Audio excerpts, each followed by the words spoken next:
Did you know that Garden City gets its name from the many gardens and farms that flourish throughout the area along the Boise River? But as our cities have grown, there are fewer gardens and less habitat for pollinators like honeybees and other native bees. Today on You Can Grow It, Garden Master Jim Duthie takes us to a special garden in Garden City, one of several throughout the Treasure Valley that are examples of what you can do in your own home landscaping to provide beauty as well as much needed habitat for these essential pollinators.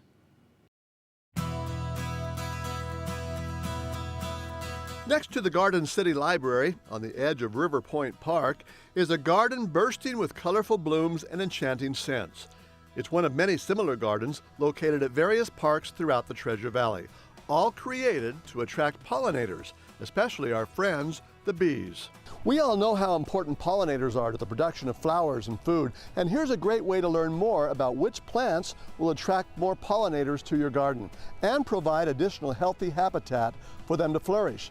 This pollinator garden at River Point Park in Garden City is one of several pollinator gardens that you'll find at various locations and parks throughout the Boise area.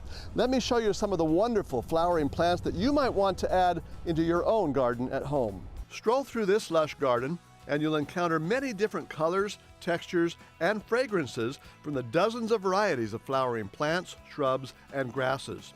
One of my favorites is the Ruby Star Purple Cornflower, also known as Echinacea. The bees love these upright, flat flowers and can be as large as 5 inches across.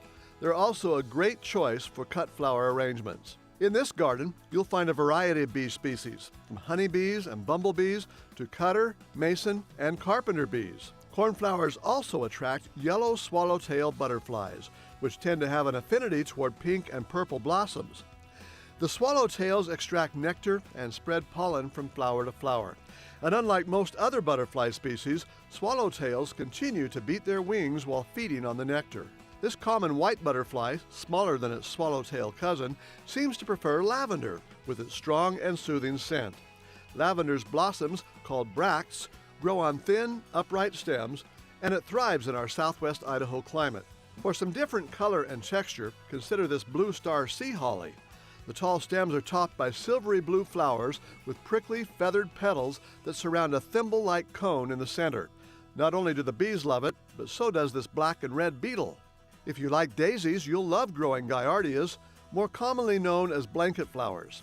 They thrive in hot, dry climates, and this variety is called Indian blanket because its brightly colored flowers resemble the color pattern of native Indian blankets. There's also this pretty yellow variety. Blanket flowers grow in places where other flowers wilt from the heat, and they'll bloom for months on end throughout the growing season. Want something with an irresistible smell?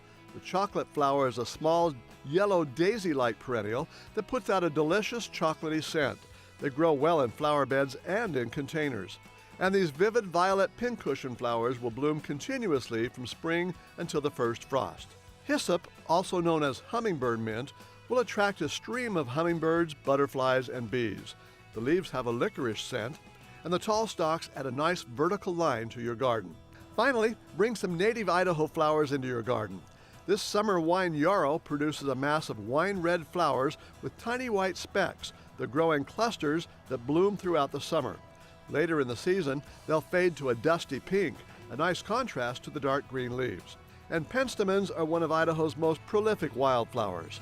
This purple Rocky Mountain beard tongue variety bears an array of snapdragon-like blooms, and their tube-like shape is especially attractive to hummingbirds. So check out some of the colorful plants in full bloom at the various pollinator gardens at parks around the Treasure Valley. Not only will you learn more about the beautiful plants and flowers that you can add to your own garden, but you'll be helping out the bees, butterflies, and other pollinators with the essential habitat that they need. For Idaho's News Channel 7, I'm Jim Duthie.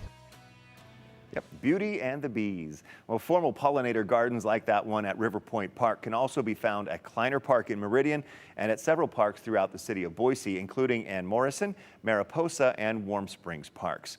There are also a number of informal pollinator areas in numerous parks and public rights-of-way. For a list of Boise pollinator gardens, check out the City of Boise Parks and Rec website. We have a hot link to it on ktvb.com.